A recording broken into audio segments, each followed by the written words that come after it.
Hello friends, இது பார்த்தீங்கன்னா தக்காளி நாற்று நடுறது எப்படின்னு சொல்லிட்டு பார்க்கலாம்.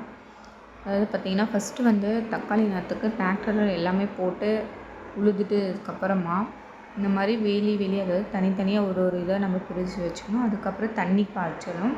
ஏன்னா அது அப்போ தான் போய் அந்த தண்ணி ஊறிடணும். ஊறிட்டதுக்கு அப்புறமா தான் நம்ம பார்த்திங்கன்னா அந்த மாதிரி தக்காளி நாற்று நர்சரியில் கிடைக்கும். இது வாங்கிட்டு நம்ம லைனாக ஒவ்வொன்றா நட ஆரம்பிச்சிடணும். இப்போ பாருங்கள், இந்த மாதிரி தான்.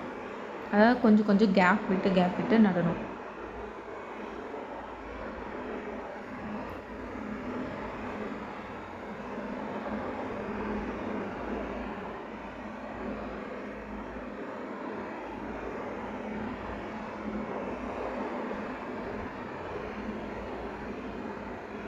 பார்த்திங்கன்னா இந்த மாதிரி லைன் பை லைனாக நம்ம நடணும்.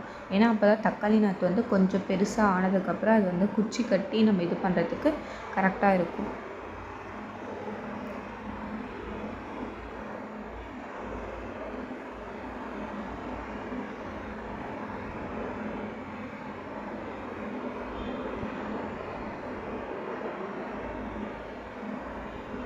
இதெல்லாம் பார்த்திங்கன்னா நட்டு முடிச்சதுக்கப்புறம், அதாவது இதுதான் ஃபஸ்ட்டு நட்டோம்.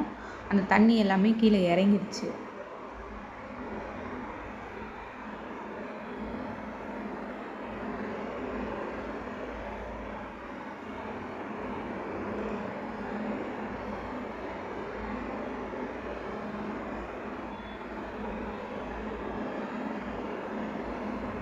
இது பார்த்திங்கன்னா ஒவ்வொரு சால்லுமே ஒரு சைடு மட்டும்தான் நடணும். அதாவது 2 சைடு இருக்கும். ஒரே சாலில் நம்ம ஒரு சைடு மட்டும் தான் நடணும்.